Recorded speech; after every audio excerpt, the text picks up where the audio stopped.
Argumentos bíblicos para o princípio dia-ano. Vou abordar nesse segundo argumento alguns usos e aplicações que a Bíblia faz deste princípio.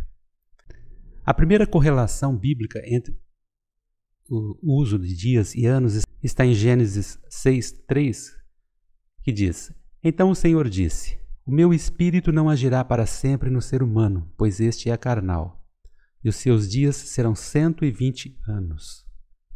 Observe então aqui a palavra dias com o mesmo sentido de anos, né? Os dias serão 120 anos.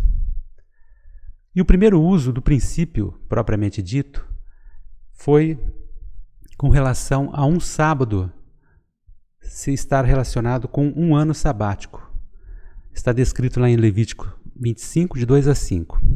Quando entrarem na terra que eu lhes dou, a própria terra guardará um sábado dedicado ao Senhor.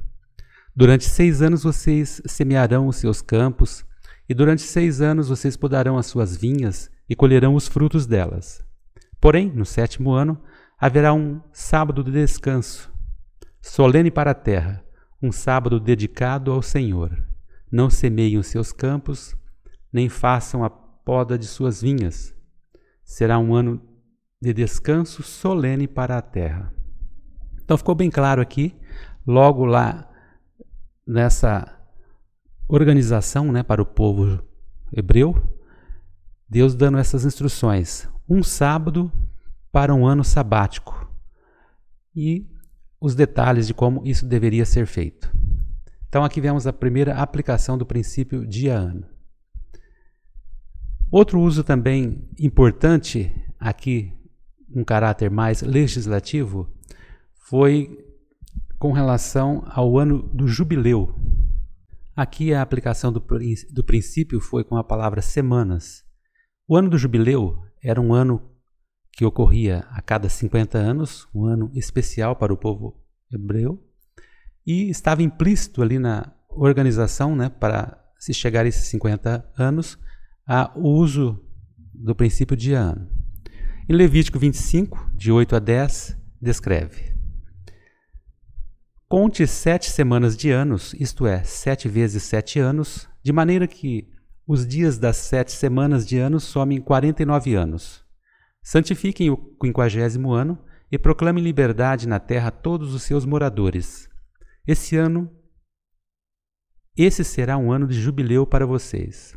E cada um de vocês voltará à sua propriedade, cada um de vocês voltará à sua família.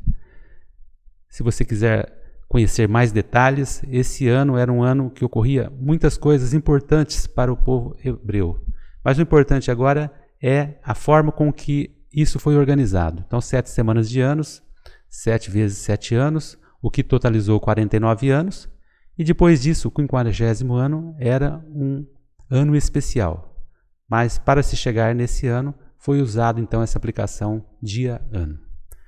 E há uma correlação aqui, no uso da palavra semanas, com a profecia de Daniel 9, mostrando que lá também a palavra semanas teve, né, um paralelo aqui com o uso dentro do aspecto aqui do ano jubileu. Vamos agora a uma aplicação do princípio usando uma profecia clássica, mostrando o passado e o futuro. Está lá em Números 14:34, a descrição de um momento do povo de Israel em que os espias foram visitar uma terra e lá eles trouxeram um relatório ruim, né, que demonstrou a falta de fé que esses espias tiveram, não crendo que Deus poderia os livrar, né, dos gigantes e tudo que eles viram lá naquela terra.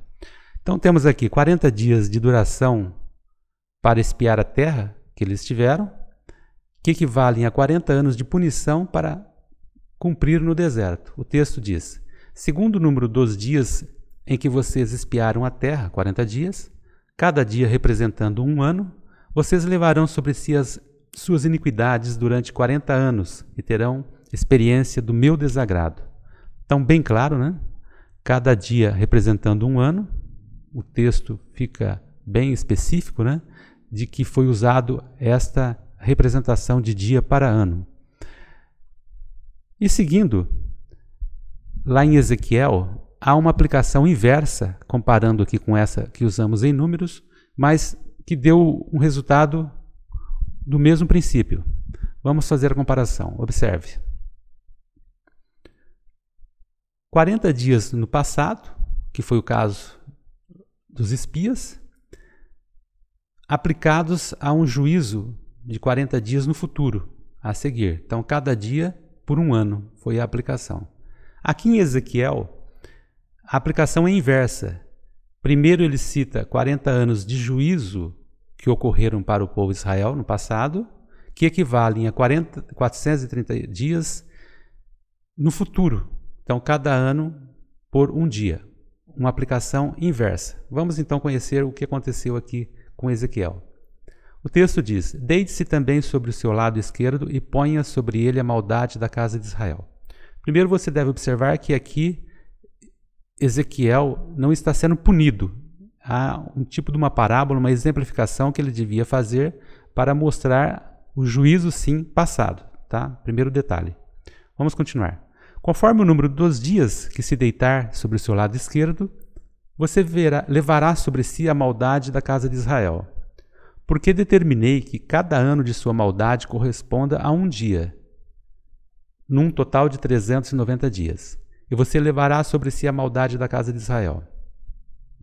Quando você tiver cumprido esses dias, deite-se sobre o seu lado direito, e você levará sobre si a maldade da casa de Judá durante 40 dias. Então, somando, deitar sobre o lado direito era referente à maldade da casa de Judá, que era 40 dias. E do lado esquerdo era a casa de Israel, 390 dias. Somando 390 com 40, temos os 430 anos de juízo. Mas o trecho mais importante está aqui, olha, porque a determinação era de que cada ano da maldade, do juízo que caiu sobre Israel, corresponda a um dia que Ezequiel dormiria nessas posições. Então temos aqui cada ano por um dia. Mas o importante aqui é você ver que temos dois pontos para complementar aqui o verso 6, que conclui: um dia para cada ano. O que quer dizer? O princípio foi invertido, mas ele continuou com o mesmo texto, o mesmo sentido, um dia para cada ano. Isso nos faz lembrar do nosso argumento 1, o passado, da outra aula, quando expliquei que aquela crítica que se faz aos historicistas quando usam aquelas datas, 1260 anos, equivalentes a 42 meses ou um tempo, tempos e metade de um tempo, como todos sendo 1260 anos, a crítica é que há uma duplicação nos 42 meses e nos tempos da interpretação para se chegar a dias. A aplicação não é direta. Mas observem que isso não é uma regra, não há um engessamento aqui na profecia, na aplicação. Aqui nós vemos de que foi feito uma alteração na aplicação da profecia, nem por isso o princípio deixou de ser o mesmo. Então, um dia para cada ano, e lá também há uma alteração na aplicação, mas isso não altera o contexto de que as três datas são o mesmo prazo final, que é 1260 anos. Vamos passar agora para o uso da palavra dias com sentido de anos. Vamos lá. Temos no primeiro verso 11 do capítulo 5. Há aqui no seu reino um homem que tem o espírito dos santos deuses. Nos dias de seu pai se achou nele luz, inteligência e sabedoria como a sabedoria dos deuses. O seu pai, o rei Nabucodonosor, sim, o seu pai, ó rei, o constituiu chefe dos magos. A partir de agora, observe como a Bíblia, no Velho Testamento principalmente, usa textos usando a palavra dias, mas o sentido é de anos. Nesse caso, os dias de seu pai referem-se aos anos de seu pai. Vamos a mais um texto, lá no capítulo 2, verso 28. Mas há um Deus no céu que revela os mistérios, pois fez saber ao rei Nabucodonosor o que vai acontecer nos últimos dias. Últimos dias igual a últimos anos. Capítulo 2, 44.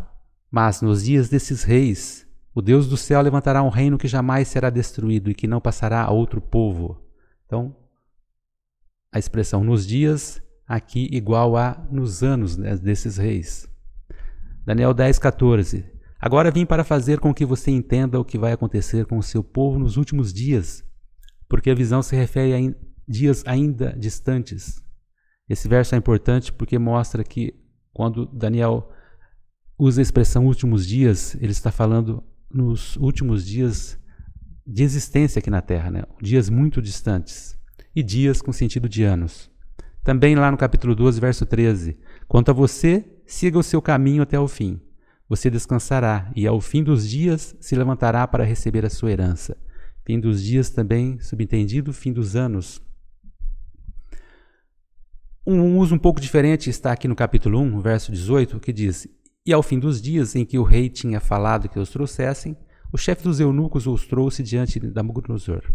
Esse período de tempo, que ele usa aqui a expressão fim dos dias, um pouco antes, o mesmo período é declarado como 3 anos. Observe. O rei determinou que eles recebessem uma alimentação diária tirada das finas iguarias da mesa real e do vinho que ele bebia. Os jovens deveriam ser educados ao longo de 3 anos e ao final desse período passariam a servir o rei. Então, ficou claro, né? Os 3 anos, no final ele usa a expressão fim dos dias, que é o mesmo período.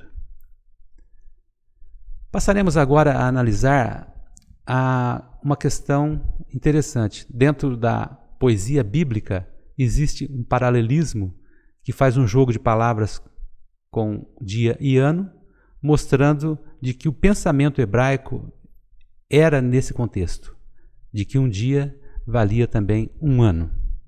Se você gosta de poesia, deve já estar afinado, né, como o autor trabalha as palavras, a correlação, o paralelismo entre as frases, e aqui vai ser fácil observarmos nesse verso de Jó. Capítulo 10, verso 5. São os teus dias como os dias de um mortal? Ou são os teus anos como os anos de um ser humano? Então, dias e anos com o mesmo sentido. Deuteronômio 32, 7. Lembre-se dos dias da antiguidade, atentem para os anos de sucessivas gerações. Perguntem aos seus pais e eles informarão, aos seus anciãos e eles lhes dirão. Então, dias e anos também em paralelo. Salmos 77, 5. Penso nos dias de outrora, trago à lembrança os anos de tempos passados. Dias e anos também em paralelo. 90, Salmos 90, verso 9. Pois todos os nossos dias se passam na tua ira, acabam-se os nossos anos como um breve pensamento. Pensamento bonito, não? O verso 10 também muito conhecido. Os dias da nossa vida sobem a 70 anos ou, em havendo vigor, a 80. Nesse caso, o melhor deles é canseira e enfado, porque tudo passa rapidamente e nós voamos. Você viu aqui a observação, né? Logo no início da frase. Os dias da nossa vida, traduzidos aqui para o português, que ficou com um som bonito, poético, porém não real. O real literal da tradução hebraica seria dias dos nossos anos, o que mostra aqui uma veracidade maior com relação a essa relação que estamos fazendo, a dias dos nossos anos. E um outro verso que ocorreu isso também ao se traduzir para o português foi Gênesis 47, 9. São 130 anos de peregrinação. Foram poucos e maus os anos de minha vida, e não chegam aos anos de vida de meus pais, nos dias das suas peregrinações. Observe então aqui a frase os anos de minha vida, que ficou também com uma entonação boa, mas não dentro da literalidade da tradução hebraica, que seria os dias dos meus anos. Vamos concluir esse estudo com um sentido intercambiável que entre alguns textos do Velho Testamento. Usarei 2 apenas como exemplo. O primeiro está lá em Isaías 10, 3. Mas o que vocês vão fazer no dia do castigo? Na calamidade que vem de longe? A quem vão pedir socorro e onde deixarão a sua glória? Então note aqui, no dia do castigo, nesse contexto, eu vou citar um outro verso que está dentro do mesmo contexto e que usa agora a expressão ano, lá de Jeremias 11, 23. E não sobrará nenhum deles, porque farei vir a calamidade sobre os homens de Ananote, no ano da sua punição. Então concluímos de que o pensamento hebraico no Velho Testamento todo é muito forte para fazer uma correlação entre dia e ano. Também vimos alguns usos de como é aplicado e como foi, aplicado esse princípio em alguns casos bíblicos. É, portanto, um princípio muito útil para interpretarmos a profecia. Nosso próximo encontro será o terceiro argumento, nosso último nesta série, e trataremos lá de fazer uma correspondência entre o princípio de ano com a realidade histórica. Aguardo você até lá.